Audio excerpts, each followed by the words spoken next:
Welcome to Foundation Friday.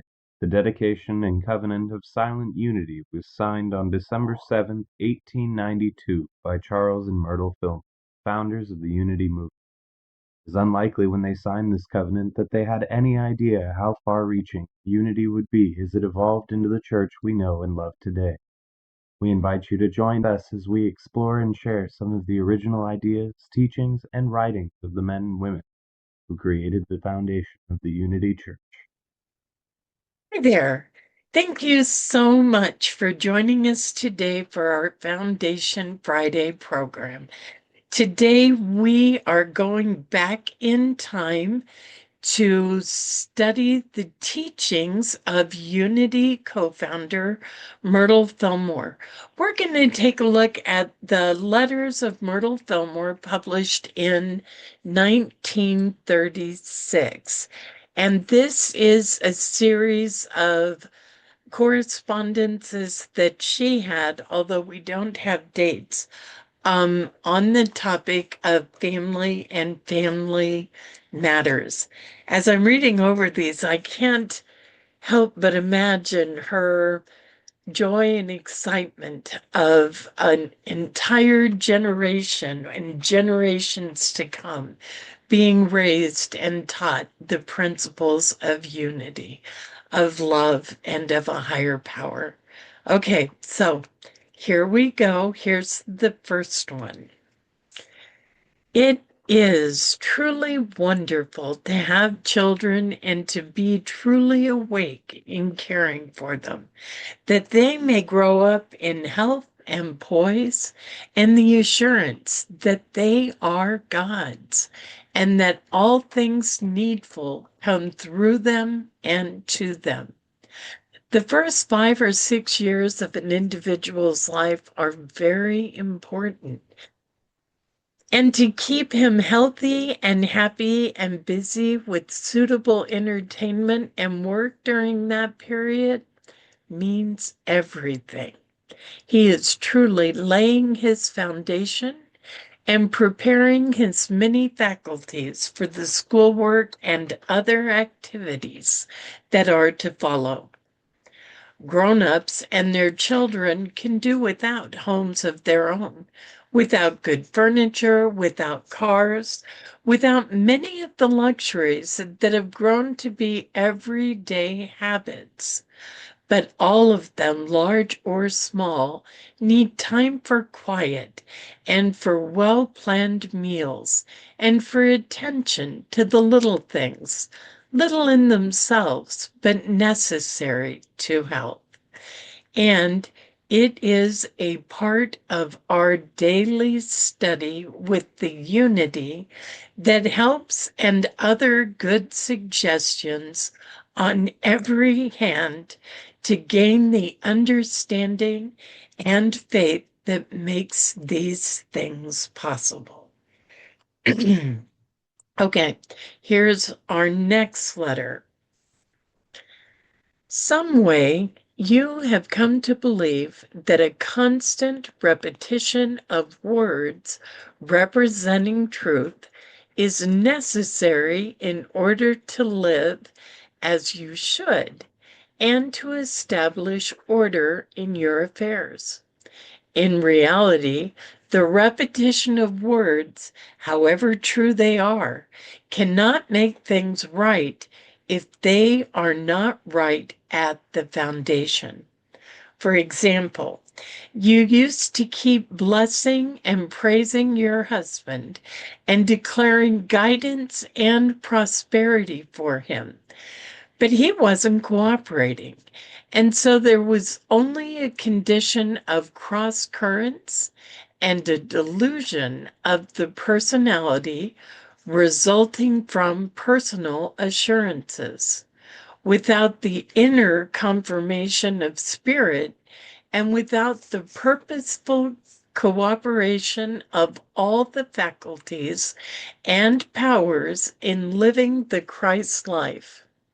And since you have been thinking so constantly of your children and doing more than they themselves are doing to try to bring them into the truth way of living. Now, the most helpful thing is just to give them actual freedom. Stop thinking of their problems. Leave them to their own resources and let them feel the need for spiritual quickening and let them go after the truth for themselves.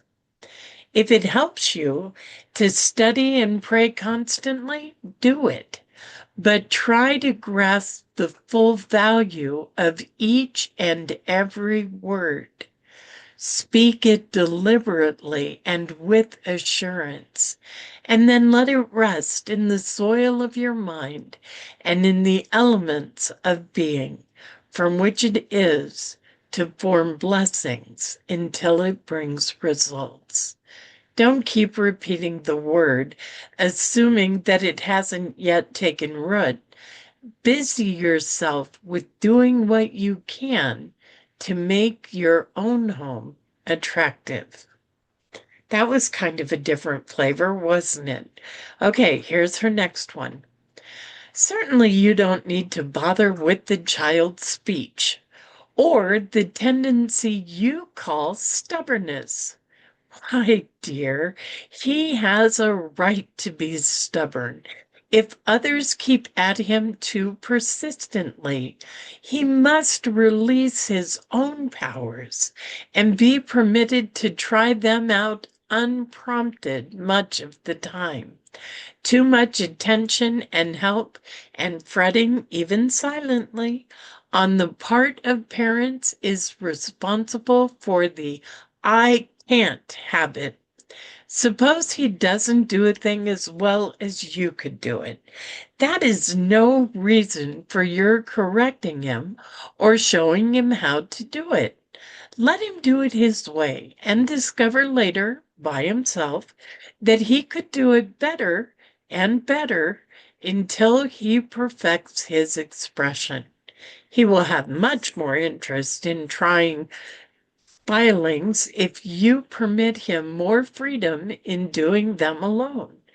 To take away that stubbornness would spoil a wonderful God quality in the early ages of development. And he would have to work hard for years later on in life to regain the proper use of it.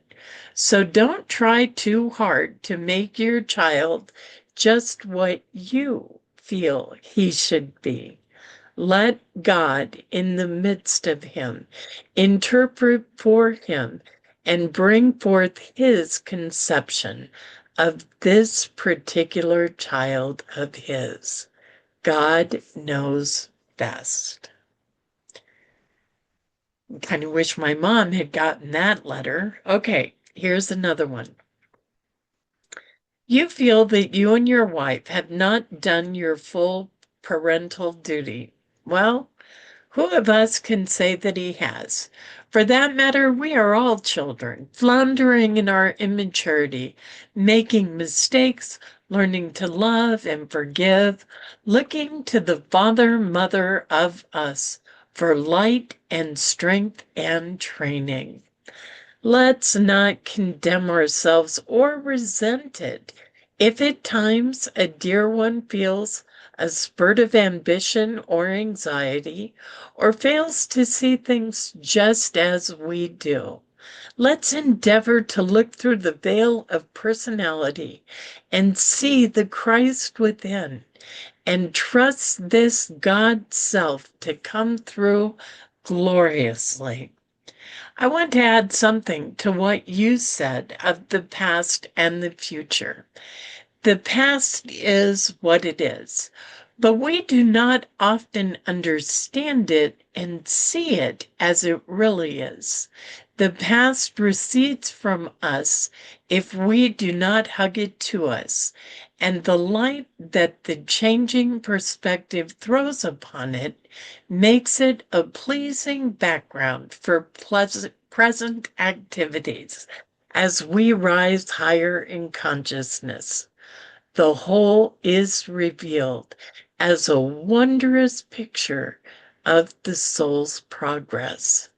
The future is what we make it, but we are learning that we are developing God-given faculties and powers, coming into the consciousness of sonship.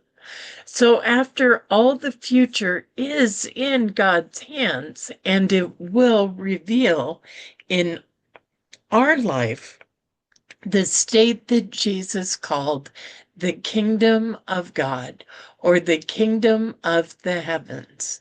The order of the universe is established in man's daily life. Okay, here's another one on kids. Let's remember that those children are God's children. You know this in theory, but in actual fact, do you think of them hour by hour as the Father's children, unfolding out of His life and love and wisdom and provided for out of His inexhaustible store? Are you teaching them that they are God's children, that He is the Father, and that they must look to Him by turning their thoughts to their own capacity to interpret the divine plan and to do that which opens the way of supply to them? Or are they growing up looking to you for what they want and need, depending on you to think out the problems and to bring forth good things? Not all their education is coming through the schools, you know. It is your privilege and duty to give them the truth of their being and to see to it that they enter into the consciousness of truth and make practical use of it in all of their ways. Otherwise, you push them forward intellectually without the proper spiritual development and daily use of their faculties in meeting what life brings their way. You are no doubt too anxious about the children and their schooling. You must keep remembering that their education is from within out. The outer opportunities come as their inner development requires them. And it is all a matter of God-mind unfolding and bringing about that which is best for all concerned. When you become personal and anxious, you push and cause tension. The children may cram what is offered them, but will they be really eagerly assimilating and making use of what comes? Let them hunger for opportunities and for instruction, and they will open the way for their own progress. Wow. Okay, here's the next one. Sometimes the very efforts of a wife and mother to go beyond the home and bring in supply and to establish the social life on a higher level through such efforts will tend to depress and discourage and to lessen the initiative and executive ability of the husband and father. Wives usually help best by standing back of the husband and inspiring him with the feeling that his ideas are good, his undertakings worthwhile, the results satisfying, even though they themselves feel confident they could do better. Occasionally, we find that a splendid wife will use her ideas, without even realizing it, in the effort to inspire and push the husband into doing that which she feels he should and could do. Not having come from his own inspiration and ability, the plan falls flat or fails to bring the splendid results dreamed of. We need to remember that work and business are, after all, just means of developing certain soul qualities and avenues through which we serve others in return for the services rendered to us. That which the soul really desires to do is its present way of progress and success. To clear away the feeling that one must do what others expect of one, or do what seems to promise larger returns because of obligation, is the greatest help another can give. The real life of the home, the intercourse of members and the family, the development of each soul means so much more than does the kind of house you live in, the things worn, the neighbors you associate with, the things purchased or used, which bills represent. I am sure you know this, but the constant suggestions on every hand of the desirability of things tends to pull one away, off center, until one forms the daily habit of keeping in close touch with spirit. Okay, I have to say that one really did sound like it came from the early 1900s. The roles in the household have absolutely changed, but the wisdom about putting spirit first and being in daily contact with spirit to find your center, that rings as true to me today as it must have been when she wrote it. Okay, here's the next one. Now, dear, just turn your entire attention to God and earnestly seek to see as He sees. See your children as eagerly growing souls. See them as individuals, unfolding their own faculties and powers, individually doing that which seems to them best at the moment. Let your mind rise to the heights where you can view life on a larger scale.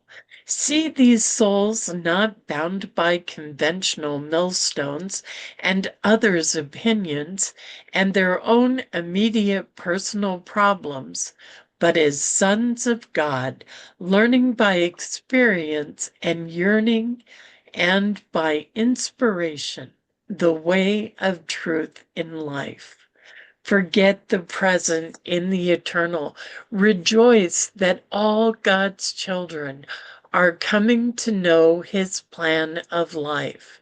Be not only willing, but happy to think of your children and all others as they are in God's kingdom, free.